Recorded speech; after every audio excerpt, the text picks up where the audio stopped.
Print and electronic media మిత్రులు, ఫోటోగ్రాఫర్లు, యూట్యూబర్లు అందరికీ, మిత్రులందరికీ కూడా ఉద్యమాభివందనాలు. జై తెలంగాణ. వేదిక మీద ఉన్నటువంటి వాళ్ళ జీవిత కాలాల్ని ఉద్యోగ సంఘాల ఉద్యోగుల హక్కుల సాధనకు, ఉద్యోగుల పరిరక్షణకి వెచ్చించినటువంటి వాళ్ళు, తెలంగాణ సాధనోద్యమంలో ముందు వరుసలో ఉండి సాధించుకున్నటువంటి తెలంగాణలో కూడా మళ్ళీ ఉద్యోగుల సంక్షేమానికి పనిచేసినటువంటి వాళ్ళు, ప్రజల కోసం పనిచేసినటువంటి వాళ్ళు, పెద్దలందరికీ, ఉద్యమ సహచరులందరికీ ఉద్యమాభివందనాలు.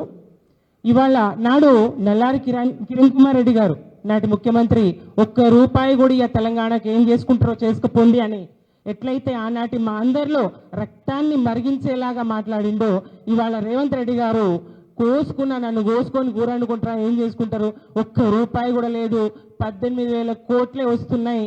అవును, 18,000 కోట్లు వస్తున్నాయి. రాష్ట్రం వచ్చిన నాడు 4,000 కోట్ల నుండి ఇవాళ 18,000 కోట్ల వరకు రాష్ట్ర ఆదాయం వృద్ధి చెందింది. ఇది మనం ఏం పాడుకున్నాం, తెలంగాణ ఘనతను ఎట్లా కీర్తించుకున్నాం, సుఖశాంతుల తెలంగాణ సుభిక్షంగా ఉండాలి అని కలలుగాని పనిచేసినటువంటి వాళ్ళు, ఉద్యమం చేసినటువంటి వాళ్ళం. భూగర్భమున నిధులు పొంగి పారడు నదులు, శృంగారవనతతులు బంగారముల పంట, నా తల్లి తెలంగాణరా వెలలేని నందనోద్యానమ్మురా అని కీర్తించుకున్నాం తెలంగాణని. ఇవాళ అప్పులు పుడతలేవని, రాష్ట్రం ఆగమైందని చెప్తున్నావు. 18,000 కోట్లు, అవి నువ్వు తెచ్చినటువంటి 10,000 కోట్లు ఏం చేసిండ్రు రేవంత్ రెడ్డి గారు? ఈ లెక్కలేమన్నా ఉద్యోగాలు అడిగినరా? నాకు ఒక చిన్న కథ, ఒక్క నిమిషం, ఒక్క క్షణం గుర్తొస్తున్నది చెప్తా. ఒక పిల్లి, 2 పిల్లులకు ఆకలైంది. అవి ఆహారాన్ని వెతుక్కుంటూ ఇంట్లోకి పోయినాయి.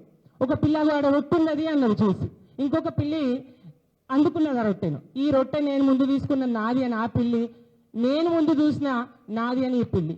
ఈ మధ్యలో కోతి విన్నది, ఈ రొట్టె మీ పంచాయతీ నేను తెంపుతా అని కోమటింటికి పోయి అక్కడ త్రాసు ఒకటి తీసుకొచ్చి రొట్టె ఒకవైపు కావాలని పెద్దగా చింపి, ఒకవైపు చిన్నగా చింపి త్రాసులో వేసింది. అది తూకం కుదరలేదు.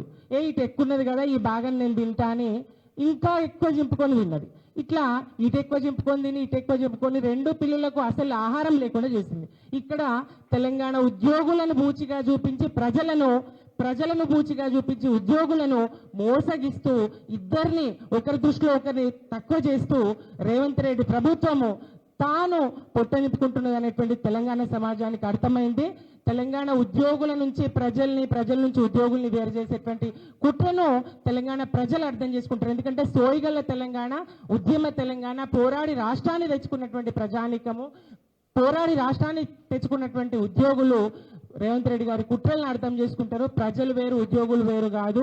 వాళ్ళని బూచి చూపించి వాళ్ళని ఏమాపమంటావు మీకు ఇవ్వడానికి అని చెప్పేసి వీళ్ళకి చెప్పి, వాళ్ళ కారణంగా మా కాపుతారట అని చెప్పేసి వాళ్ళు అనుకునే విధంగా ఈ రేవంత్ రెడ్డి సర్కార్, రేవంత్ రెడ్డి గారు వ్యవహరించడం అయితే అందరూ ఖండించి, మళ్ళీ ఒక్కసారి మీ మాటలతోని మా అందరిలో స్వామి గౌడన్న చెప్పినట్టు అందరిలో ఒక పౌరుషాన్ని నింపి, అటు ఉద్యోగులకు భంగం కలగకుండా, ఇటు ప్రజల సంక్షేమానికి భంగం కలగకుండా పోరాడడానికి మేమందరం ముందుకు రావడానికి కారణమైనందుకు నిజంగా రేవంత్ రెడ్డి గారికి ధన్యవాదాలు తెలియజేస్తూ, ఈ పోరాటం కొనసాగుతుంది. ఉద్యోగుల హక్కులు, ప్రజలు మీరిచ్చినటువంటి 6 గ్యారంటీలను మర్చిపోయే విధంగా, మీ హామీలను నిలదీసే సమయంలో ఇక్కడ ఆదాయం లేదు, ఇటు ఉద్యోగులకు ఇవ్వాల్సి ఉన్నది, మీ ఏం ఆపాలని వాళ్ళకు భయపెట్టడం, అయ్యో కొత్త పథకాలు ఏమన్నా ఉన్నాయి ఆపకపోతే చాలని ప్రజలు అనుకోవాలి.